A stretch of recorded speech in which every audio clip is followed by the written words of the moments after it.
중에서 제가 좀 줄이는데 좀 오래 걸렸고 제가 요즘 2주에 한 번씩 영화 모임에 나가게 되었어요. 그래서 그나마 좀 영화들을 보게 된 것 같아요, 다시. 그 중에서 좀 재밌게 본 영화들이 있어가지고 영화, 드라마, 그리고 서바이벌 프로그램 요즘 핫하잖아요. 그래서 서바이벌 프로그램도 재밌게 본 거 좀 추천을 해드리려고 합니다.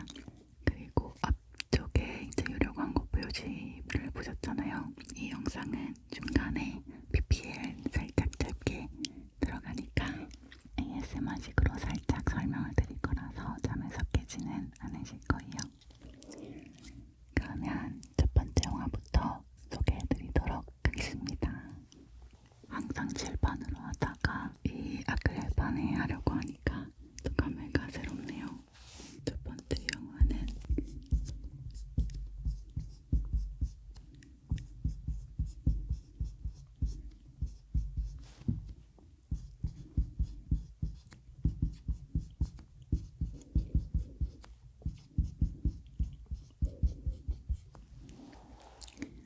카메라를 멈추면 안 돼 라는 영화입니다.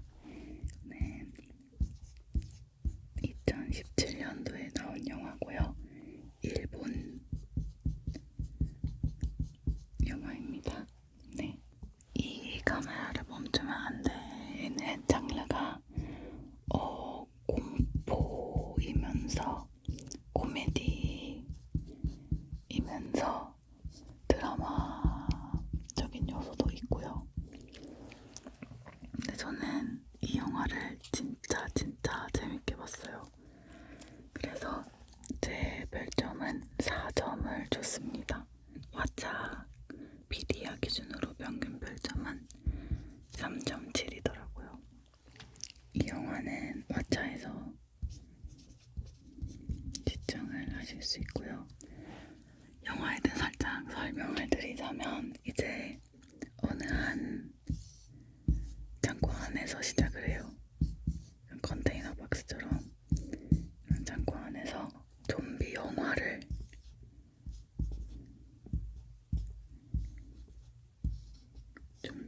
찍고 있어요. 여기 배우들이 끼야 하면서 이제 도망다니는 여기 이제 감독님들이 이제 너무 옛날 카메라다 이렇게 찍고 있죠. 이렇게 찍고 있는데 계속 반복적으로 잘 못하는 거예요, 배우가. 그래서 반복적으로 영화를 찍고 있는데 원하는 결과물이 나오지 않아서 잠깐 쉬는 시간을 가져요. 여기서 이제 이렇게 앉아가지고 쉬는 시간을 갖습니다. 정확하지는 않아요, 그림이. 근데 그 순간 진짜 좀비 떼들이 나와요. 야, 진짜로 막 좀비 떼들이 막 이렇게 나옵니다. 그래가지고 하나 둘 죽이기 시작하고 이제 아수라장이 되죠, 촬영 현장이. 근데 이게 저는 좀비물 영화를 되게 안 좋아하거든요, 원래.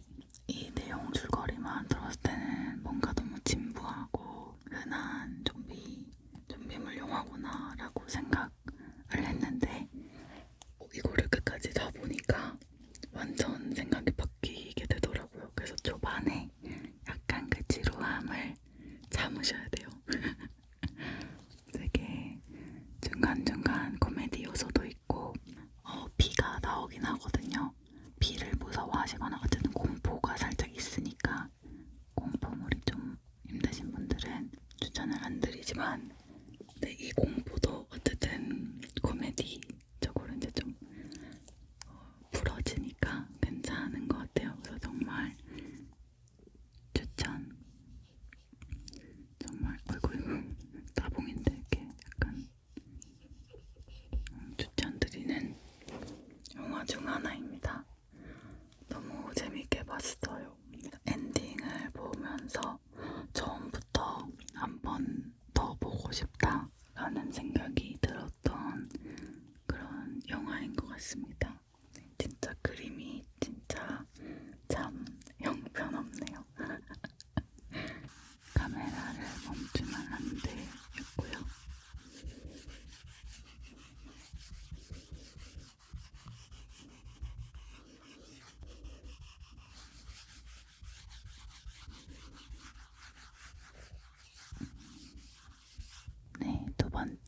영화는요. 세 번째,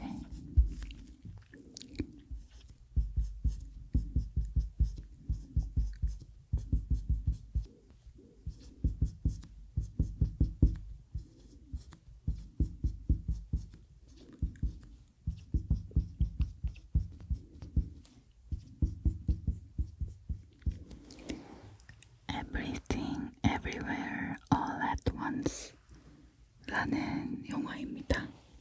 2022년도 영화고요. 미국 영화입니다.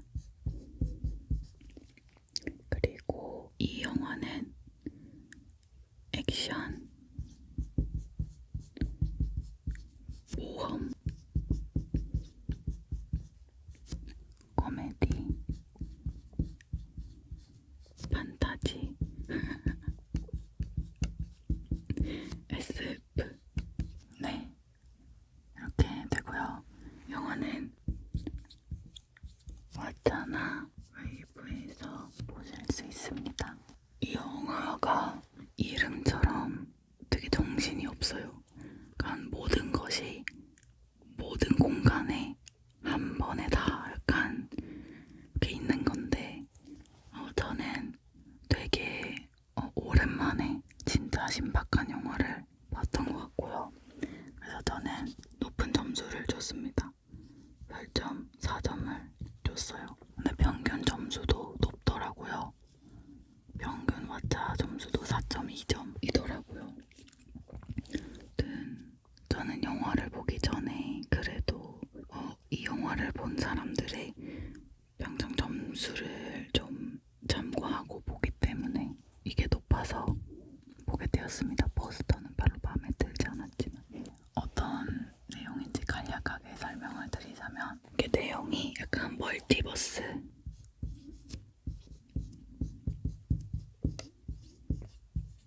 요즘 되게 유행하고 있는 키워드죠. 멀티버스에 관한 내용인데 미국에서 이민을 와가지고 세탁소를 운영하고 있어요. 코인 빨래방 운영하고 있는 아시아계의 가족이 있어요.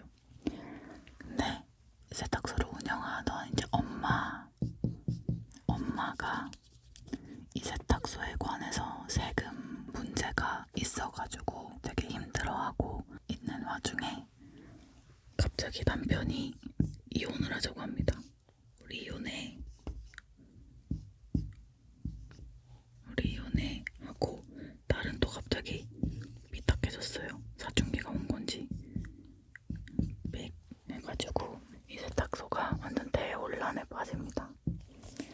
혼란에 빠져있는 순간 갑자기 멀티버스가 열려요. 어떻게 열렸는지 잘 기억이 안 나는데 멀티버스에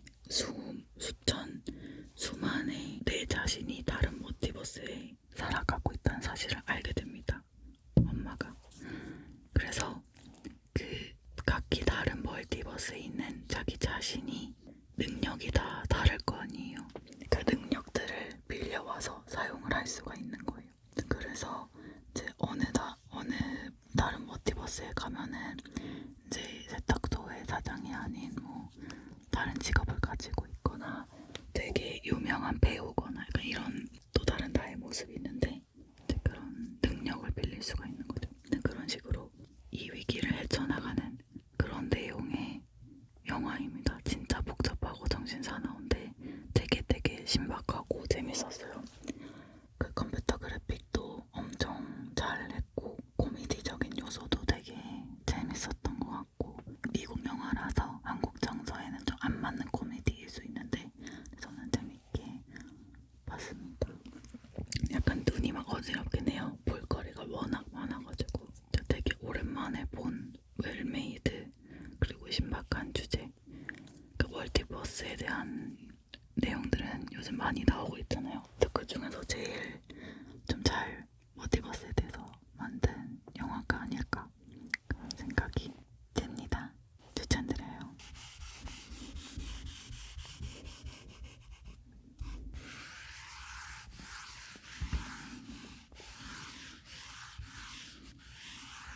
네, 세 번째 영화는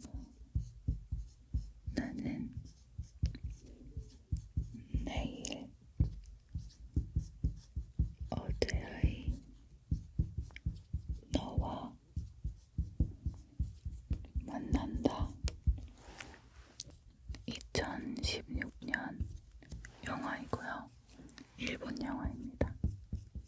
뭔가 제목부터 좀 일본 영화 같지 않나요? 감성적인 그 느낌. 이 영화는 판타지, 로맨스. 솔직히 말해서 이 영화도 만약에 저 혼자 포스터만 보았다 절대 안 볼 것 같은 영화 중에 하나거든요. 근데 영화 모임이 정말 좋은 게 그런 영화들을 별로 안 좋아하고 잘 안 보는데 이런 그 중에서도 어쨌든 명작들이 있을 거 아니에요. 좋은 영화들이 있고 그런 거를 알게 해주는 것 같아서 너무 좋았어요. 그래서 이 영화가 발제가 되어서 이제 봤는데 저는 3.5점을 줬습니다. 그 평균 별점은 4점이더라고요. 되게 높죠? 넷플릭스에서 보실 수 있습니다. 네, 전철에서 남자 주인공 타카토시가 이렇게 서 있는데 이런 이제 문에 있는 본 같은 데서 이렇게 서 있고 이쯤에 의자가 있잖아요. 여기에 있었나? 그 친구가 이렇게 책을 이렇게 보고 있습니다. 얘가 타카토시고 얘가 여주예요. 에미. 전철에서 우연히 타카토시는 에미를 만나서 순식간에 사랑에 빠집니다. 사랑에 빠지고 고백을 해요. 고백을 하고 연인이 되고 여기까지 되게 전개가 엄청 빠르거든요. 만나면서 데이트를 하는데 에미가 가끔 되게 이쁘거든요. 진짜 그 배우님 너무 그 아련한 눈빛이 항상 약간 눈물이 이렇게 항상 맺혀있는 이런 아련 보스한 이 눈빛으로 항상 타카토시를 쳐다봐요. 왜 맨날 이렇게 눈물을 흘리면서 그런 눈으로 타카토시를 바라보지? 뭐가 있나? 슬픈 일이 있었나? 시한부인가? 뭔가 그런 생각을 되게 많이 하면서 보게 되는데 어쨌든 되게 금방 이 비밀을 알려줘요. 타카토시한테. 저는 여기서 비밀은 말하지 않을 건데 여기 미리 보기 그 스크립트는 다 나오네요. 어쨌든 그 비밀 때문에 매일매일을 슬퍼하며 서로 데이트를 합니다. 30일 정도의 데이트를 하는데 저도 그 비밀을 알게 된 후부터 답답하면서도 아련하면서도 왜 저러나 싶으면서 좀 그랬어요. 내가 저 입장이었다면 나는 과연 이들 같은 선택을 했을까? 이런 생각을 되게 많이 하게 되는 그런 영화였습니다. 어쨌든 오랜만에 이런 판타지 로맨스 거를 봤는데 되게 생각도 많이 들게 하고 여주도 너무 예쁘고 물론 진짜 퍼펙트한 영화고 막 여기저기 추천하고 싶다 정도까지는 아니거든요. 3.5를 줬으니까. 근데 분명히 이런 류의 영화를 좋아하시는 분들이 계실 거 아니에요. 그래서 추천을 드립니다. 그게 원래 책이 원작인가 그럴 거예요. 그래서 책을 읽으셨던 분들도 재밌게 보실 수 있을 것 같아요. 여주 진짜 너무 예뻐요.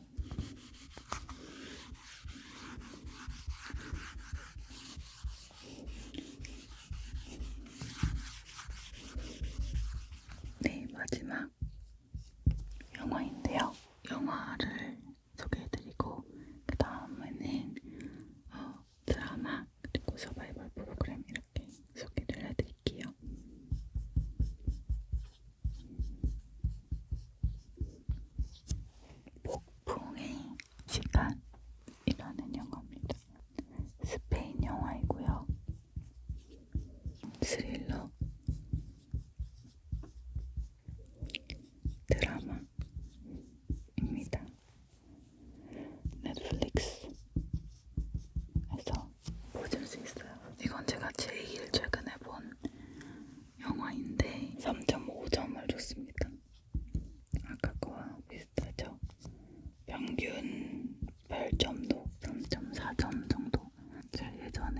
왕왕강주 했던 영화가 있거든요.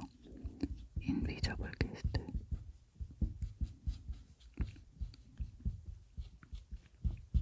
지금은 뭐 세 번째 손님이라고도 나오더라고요.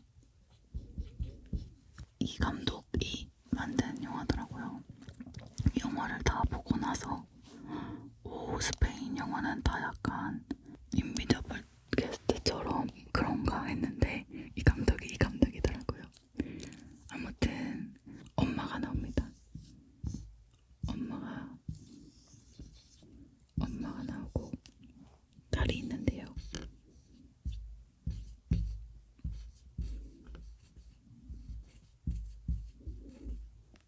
딸이 이렇게 있어요. 딸이 너무 조그만가. 폭풍우가 치던 밤이었어요. 번개가 이렇게 치고 막 비가 막 엄청 오는 그런 밤에 딸은 자고 있고 침대에 엄마 혼자 TV를 봤어요. TV에 이제 낡은 비디오 카메라 이렇게 있고 TV에서 자꾸 막 이상한 테이프를 넣어서 보는데 갑자기 25년 전 이 집에서 일어난 일이 나오는 거예요. 그 어떤 소년이 화면에 갑자기 이렇게 나오는 거예요. 근데 이 소년이 죽을 거를 베라는 알고 있어요. 이 소년이 이날 죽을 거를 알고 있어요. 그래서 이 아줌마가 절대 가지마 제발, 너는 거길 가면 죽을 거야, 이런 말 때문에 이 소년 니코가 이제 무슨 일을 했나봐요. 그러니까 안 죽었는지 뭐 했는지 아무튼 소년을 살려요, 이 아줌마가. 근데 이제 이 과거가 바뀌면서 여기 엉망진창이 됩니다. 과거가 바뀌면서 딸이 순식간에 사라져버립니다. 제가 이 영화를 보면서 느낀 점은 되게 여러 가지 영화와 여러 가지 내용들이 되게 짬뽕이 된 것 같은 느낌이 들었는데요. 어쨌든 이런 시간 타임루프에 대한 그런 영화는 되게 많잖아요. 어쨌든 그런 진부할 수 있는 내용인데 제가 이 영화를 왜 추천을 드렸냐면 역시 이 감독님 이걸 되게 흥미롭게 잘 풀어나가요. 이 딸을 어떻게 찾아야 하는지, 이 여자의 말이 이제 다 막 정신 나간 사람처럼 들을 거 아니에요.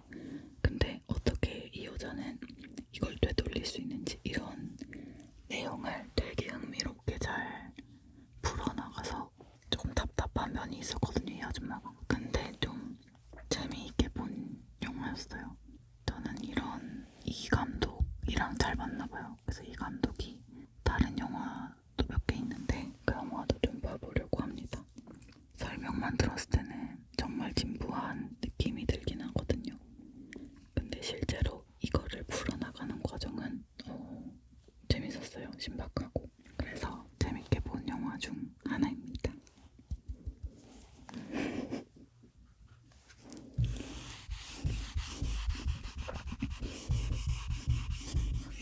잠시 중간 광고.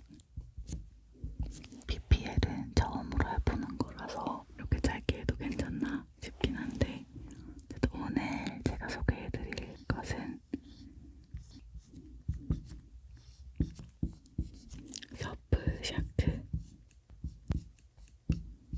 서프샤크라는 VPN 어플입니다.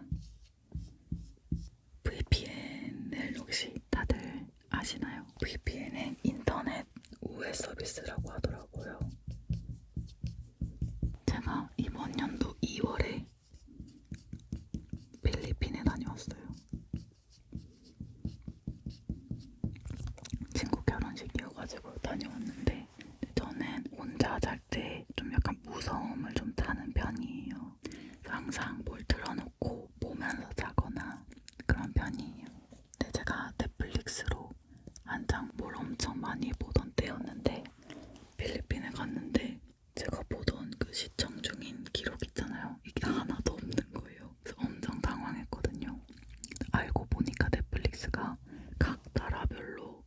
제공하는 컨텐츠가 다르다는 거예요.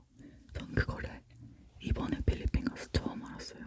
신기한 게 넷플릭스에 필리핀 드라마들이랑 이런 게 쫙 있는 거예요. 그래서 너무 신기했는데 제가 보던 게 없어지니까 너무 당황스럽고 보고 싶고 했는데 못 봤거든요.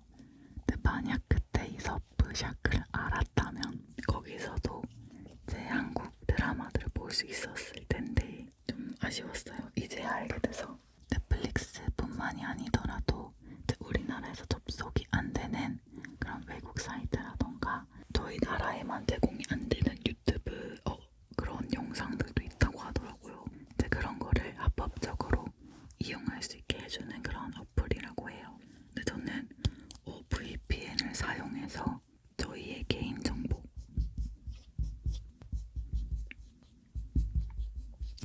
진짜 소중하잖아요. 비밀번호들도 그렇고 이 개인정보들을 VPN을 이용해서 보호할 수가 있다고 해요. 저는 이렇게 저희의 개인정보들이 이렇게 쉽게 털릴 수 있다는 걸 몰랐거든요. 그래서 저도 앞으로는 이 서프샤크 VPN을 이용해서 제 개인정보를 좀 보호해야겠어요. 너무 무섭더라고요. 이제 이거를 찾아보고 하는데 아무튼 그래서 서프샤크 VPN 어플로 인터넷 우회도 하실 수 있고 IP 변경도 하실 수 있고 한데 이게 가입하실 때 프로모션이 있어요. 제 코드 소위 ASMR 다 소문자로 입력하시면 됩니다. 이 프로모션 코드에 이 소위 ASMR을 입력하시거나 제 설명란과 고정 댓글에 링크가 있거든요. 그거를 클릭하시면 서프샤크에서만 가능한 할인을 해준다고 해요. 그리고 3개월 추가 이용 혜택까지 받아보실 수 있다고 하시니까 꼭 제 거기 있는 링크 누르시거나 그냥 이 프로모션을 입력하세요. 그래야 할인을 받을 수 있어요. 그리고 이게 좋은 점은 사용하시다가 30일 내 이제 마음이 바뀔 수 있잖아요. 이제 나는 이 VPN이 굳이 필요 없을 것 같다 하면은 무료 환불도 가능하다고 하니까 부담 없이 한번 이용해보세요. 네, 잠시 짧게 서프샤크 VPN 어플을 소개를 해드렸는데요. 오늘 이 영상 만들 수 있게 도와주신 서프샤크 너무너무 감사합니다. 그럼 저희는 다음 영상 추천으로 넘어가도록 합시다. 네, 다음 추천해드릴 컨텐츠는 이거는 나온 지 얼마 안 돼서 많이 보셨을 것 같아요. 마스크걸 2023년에 나왔죠. 한국 드라마. 이건 정불이더라고요. 19금 이하이신 분들은 보시면 안 됩니다. 근데 이거는 제가 웹툰으로 먼저 봤었어요. 그때 되게 재밌게 읽었던 기억이 있거든요. 근데 이게 드라마화 된다고 가지고 진짜 기대를 많이 했어요. 근데 사실 웹툰이 너무 재밌었어서 드라마는 살짝 아쉬운 점이 있어서 3.5를 줬고요. 평균은 33이니 넷플릭스에서 볼 수 있습니다. 마스크걸은 되게 자극적이고 좀 생각이 많이 들게 하는 영화였던 것 같아요. 김보미라고 이제 약간 외모에 컴플렉스가 있는 그런 여자였어요. 이렇게 외모에 컴플렉스가 있는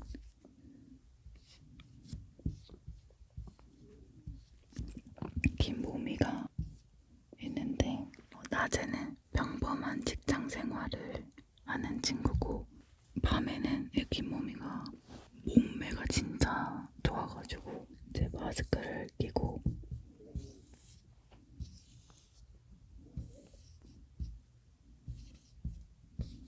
인터넷 방송을 하는 인터넷 방송인이었어요. 인터넷 방송인으로 이제 잘 나가던 도중에 안 좋은 사건, 사고들이 되게 많이 일어나게 됩니다. 어쨌든 이 영화가 좀 약간 외모에 대한 얘기도 많이 나오고 좀 불쾌한 얘기들이 많이 나왔던 것 같아요.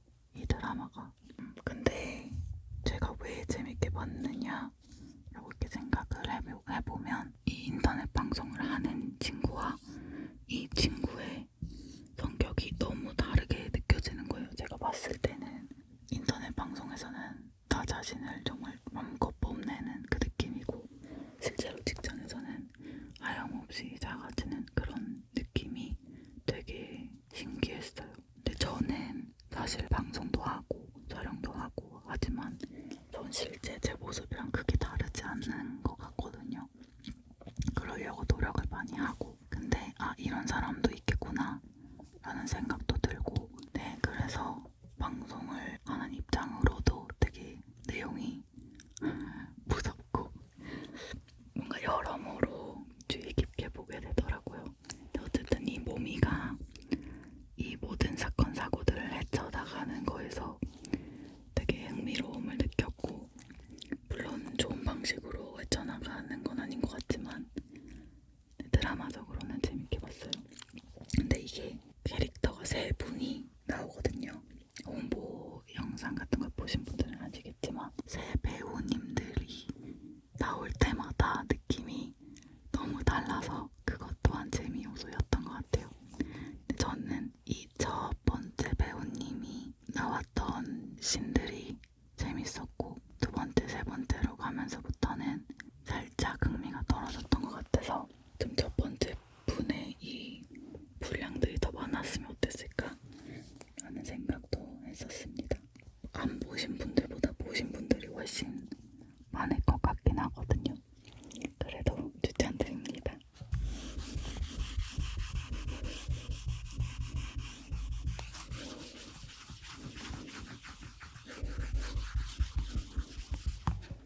네, 여섯 번째 컨텐츠는 악귀. 이것도 나온 지 너무 얼마 안 됐죠? 근데 사실 이런 재밌는 것들은 제가 말씀을 안 드려도 이미 홍보도 너무 많이 했고 다들 아시겠지만 근데 어떡해요 이게 너무 재밌었는데 악기는 한국 드라마고요. 디즈니 플러스 웨이브에서 보실 수 있습니다. 악기는 제가 처음부터 엄청 기대를 했던 이유가 김은숙 작가님의 작품이셔가지고 되게 기대를 많이 했고요.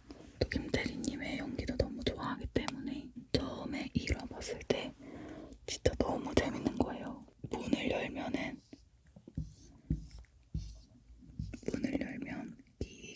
여기요. 그러면은 이 안에 악기가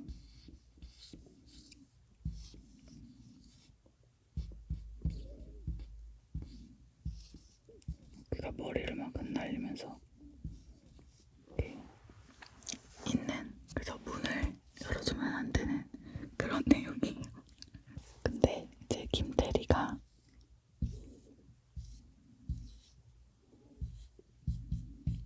문을 열어줍니다. 근데 보통은 문을 열어주면 죽거든요. 근데 어떻게 쓰이게 된 거예요. 그래서 악귀가 이제 김태리한테 쓰이게 되고 김태리가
들어보시면은 훨씬 재밌을 수도 있을 것 같아요.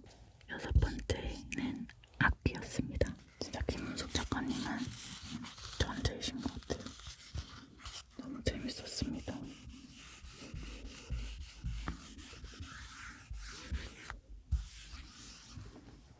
네, 이렇게 드라마 2개 추천해드렸고요. 서바이벌도 2개 추천을 해드릴게요. 얼마 전에 데블스 플랜을 했잖아요. 근데 제가 그런 서바이벌 프로그램을 워낙 좋아하다 보니까 공개를 하는 날 계속 쭉 다 봤는데요.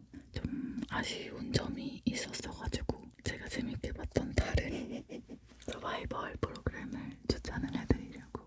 데블스 플랜도 물론 아쉬웠지만 재밌었잖아요. 전 진짜 이런 서바이벌 프로그램을 좋아하는구나 생각을 했고, 대탈출이나 여고출입반, 탈출, 문제풀이 프로그램도 정말 좋아하거든요. 그거는 다음에 설명을 드리고, 오늘은 서바이벌 프로그램 2개를 가지고 왔는데, 하나는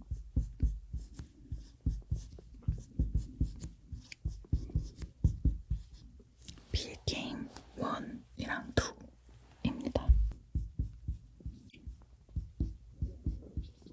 웨이브에서 보실 수 있고요. 다 같이 합숙을 하면서 한 집에서 약간 정치질도 좀 있고 그런 느낌인데, 만두 음식 탈락을 하는데 그 다음부터 진짜 이야기가 시작이 돼요. 지금까지 서바이벌에 이런 느낌이 있었나 싶을 정도로 그걸 너무 잘 만든 거예요. 이 비의 게임이. 제가 2를 얼마 전에 봤고 덱스님을 좋아하는데 2에도 덱스님이 나오고 1에도 나오는데 플레이가 진짜 좋은 것 같아요. 덱스님은 머리가 그 다른 분들에 비해서는 브레인은 아니지만 진짜 너무 좋아요. 아무튼 저는 데블스 플랜보다 비의 게임을 훨씬 재밌게 봤던 것 같아요. 2에서 홍진호님도 나오는데 홍진호님의 또 전체적인 플레이도 볼 수 있고 몸싸움도 있거든요. 아, 승진. 아, 맞아. 아, 승진님이랑 덱스랑 또 완전 몸싸움을 하는 장면도 있는데 진짜 이럴 정도로 정말 깜짝 놀란 장면이었고요. 어쨌든 다들 이 게임에 진심이라는 거잖아요. 그래서 보면서 이거지. 그래서 비의 게임 진짜 추천합니다. 좀 다른 느낌의 서바이벌이기도 하고요. 1도 보시고 2도 보시는 걸 추천드립니다. 마지막 추천드릴 컨텐츠는요, 사이렌 불의 섬. 진짜 이거 진짜로 여러분 진짜 왕강강강주 진짜 너무 멋있고 너무 재밌고.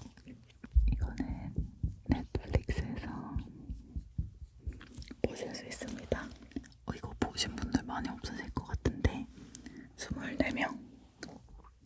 24명의 여자만 나와요. 6개의 직업군으로 나뉘거든요. 섬 안에서 일어나는 서바이벌입니다. 그러니까 미지의 섬에서 치열하게 다들 부딪히면서 서로의 깃발을 뺏어야 하고 약간 그런 게 있는데요. 어떤 직업군들이 나오냐면 일단 첫 번째 소방, 경찰, 경호원, 국가대표,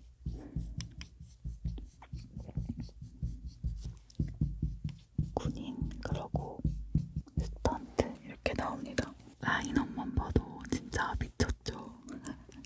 이런 강한 그런 여성들이 나왔을 때 너무 멋있는 것 같아요. 이 직업군들이 이 섬에서 싸움을 벌이는 겁니다. 서로 진짜 치열하게 경쟁을 하거든요. 어쨌든 내 직업이 걸린 서바이벌인 거잖아요. 약간 강철 부대처럼 거기는 부대를 대표해서 나온 거고, 여기는 약간 내가 이 직업 목숨